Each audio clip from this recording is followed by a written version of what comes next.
Well, ladies and dudes, I got one important thing to say. For Spider-Man No Way Home, I only cared about 6 characters. 6 characters who are truly the main standouts for this very important film that came out last year. If you know what I mean.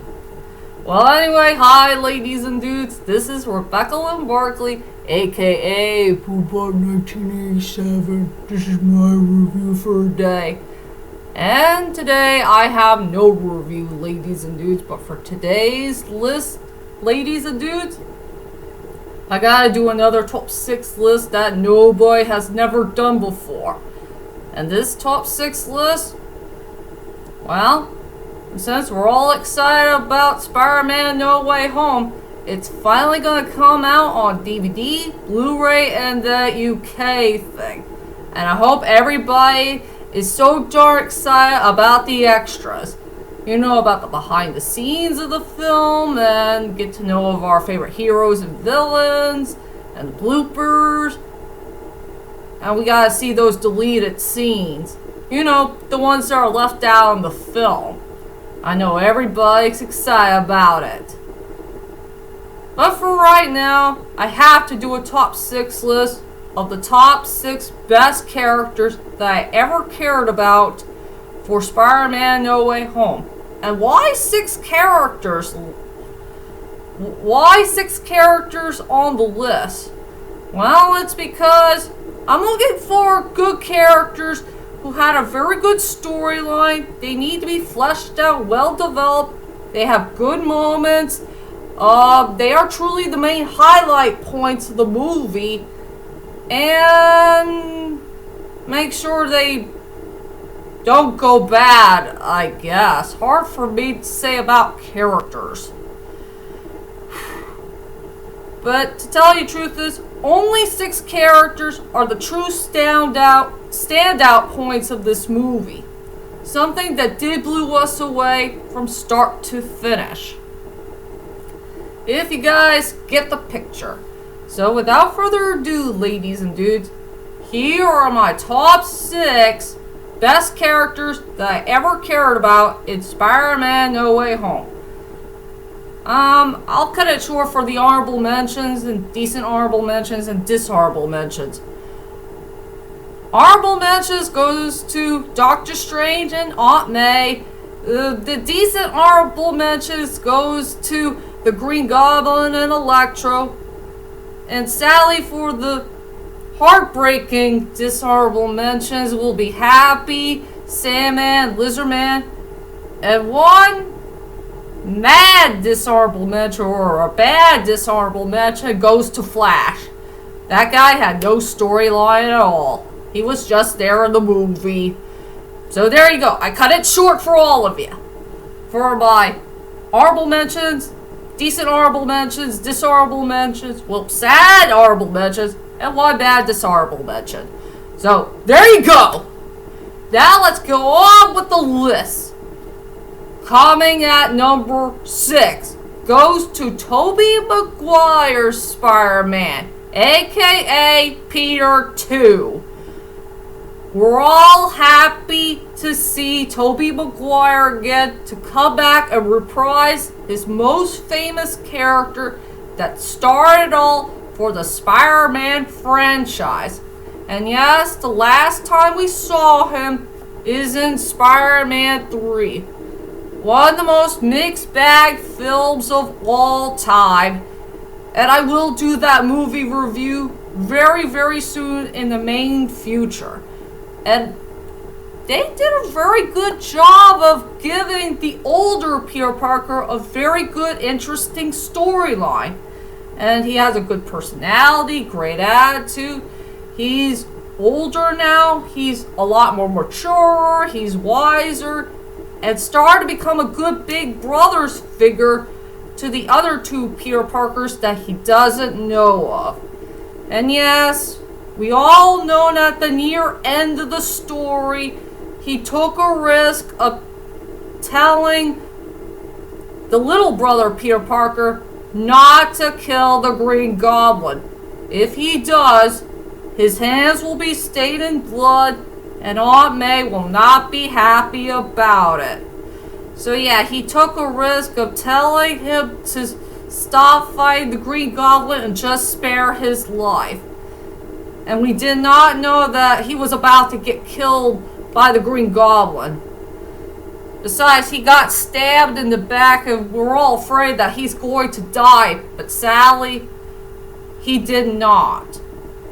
And we're not so sure if he will come back and reprise his role if there will ever be a Spider-Man 4. We're not sure about it yet. But we'll wait and see what happens. And rumor has it, will he be there for Doctor Strange 2? I don't know about that either. We'll wait and see what happens. So Tobey Maguire reprising his role as Spider-Man deserves to be at number 6. Coming at number 5 goes to Andrew Garfield's Peter Parker. Well, also Spider-Man, aka Peter 3. And yes, we want to get to know how the heck he's doing after the events of The Amazing Spider-Man 2. And also a mixed bag film that was truly mixed. If you guys want me to do the Andrew Garfield films for my next movie review to come, maybe I'll go ahead and do that for all of you. But let's go on to this character. I will say he's very fun and lovable, and he did a whole lot of amazing jokes here and there. And yes, we'll never forget that moment that he did redeem himself, where he saved MJ's life from her fall. Yeah, I know that was a tear-jerking moment that nobody will never forget in movie history. And this guy gets no respect. There was a moment in that film where he never get any respect of the Sam Raimi's villains. He never got to know any single one of them, and that's a pretty darn sad shame for this guy. Yeah, that's for sure. But yeah, I understand that Andrew Garfield will be the biggest highlight for this movie, with his funny jokes, his smile, his personality, the attitude, and all that stuff. So that's why he has to fit at the number 5 spot. Coming at number 4 goes to Nez. You know, Peter Parker's best friend and a true ally that he will never forget in his whole entire life, I guess. I freaking love Nez. He's such a funny and interesting character, and I think he's pretty darn cute. He's a very cute, interesting character. He had a really good storyline. He has a great personality, great attitude.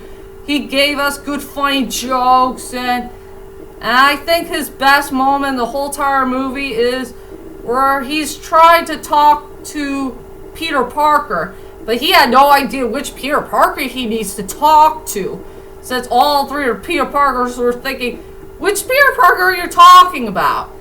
And he's saying, just the Peter Parker that I knew. I'm sure that's everybody's most favorite moment in the whole entire movie. And also another interesting part about his storyline is he knows how to do magic. That's pretty cool. He can do magic. But sadly in a short period of time. To tell you the truth is, I'd rather prefer him becoming an apprentice for Doctor Strange instead of him becoming a villain.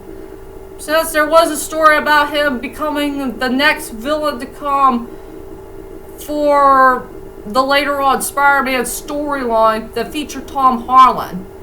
I'm not sure if that's going to happen or not, but I really don't want that to happen for the later on storyline, if you know what I mean. So I had to pick Nez at number 4. Coming at number 3 goes to MJ, aka Michelle Jones, played by our dear lovely Zendaya. And her storyline was pretty darn well done and pretty well detailed too. Since she's not going to play a damsel in distress, she's going to play a very rough and tough character, and she wants to take care of her job very, very seriously. And I do praise her for that. She wants to do her very best that she can to help out Peter Parker out with his problem. You know, some people from the multiverse is on the loose and try to mess up their world, I guess. And I will say my favorite moment from her is when she holds the box. She's going to tell all those villains that she will push the button and take those dudes back wherever they came from. And a few of the villains can agree with her on that. Some of them were really afraid of her. She took guts on confronting those villains when she was holding that box of death. That was so darn cool. And yeah, it's really sad that she has to say goodbye to the Peter that she knew and loved. Once she said goodbye to him, she'll really forget him this time. That's a sad shame. What else I could say for the number 3 spot? Coming at number 2 goes to Tom Holland's Peter Parker, aka Spider-Man, and also aka Peter 1. I feel bad for Peter Parker in this whole entire film. His storyline was pretty darn tragic and pretty darn sad. His life is turning upside down. Thanks to that idiot Mysterio. Mysterio had really ruined his life forever. There are some people who still support Spider-Man and some people who don't support Spider-Man. And he wants to find a way to try to get everybody to forget who Spider-Man is. And things got messed up. And one of my favorite moments from Tom Holland's Peter Parker is I really like the part where he wants to find a way to help out these villains and try to take care of their major problem. You know, if they go back to their world, they're gonna die, but if he could find a way to save their lives and just change their fates, no matter what. So I think the best thing he could do for them is try to cure them and try to change them back into their normal selves, except for one person who will keep his powers and be himself again. I'll tell you that in a moment. Yeah, I really like Tom Holland's Peter Parker, aka Spider-Man. I will say his storyline was truly near perfect for this film. That's for sure. That's all I could say for the number 2 spot.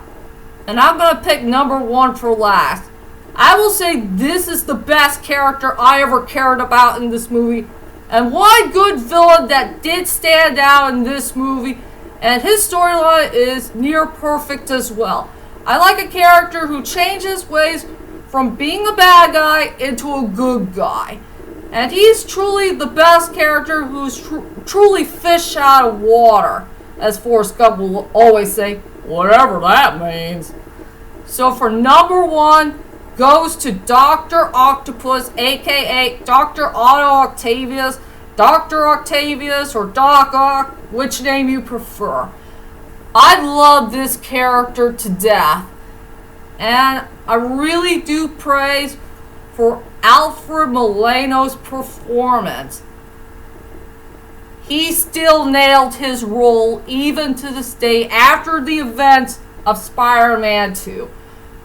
I love this character to death. He had a well-written storyline. He has a great personality, great attitude. He has so many fantastic dialogues. And he had a whole lot of moments that I cared about in this film. There was a lot of great moments that did blow me away from start to finish. I just love him to death. The only character from the villain-wise who does have a storyline.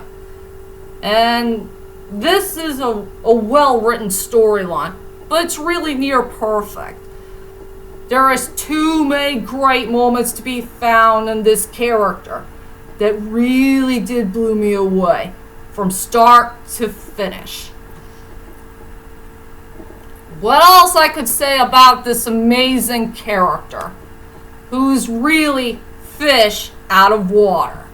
And that's why he fits at the #1 spot of the best Spider-Man character of all time from Spider-Man No Way Home. So those were my top 6 best characters that I ever cared about in Spider-Man No Way Home. And tell me, ladies and dudes, what is your favorite character that you ever cared about that is in this wonderful film that came out last year? Well, whichever it is, leave a comment there, let me know, and join me next time for more videos to come in the later on future in April. So, that is it for now. I'll see you guys later, and sayonara.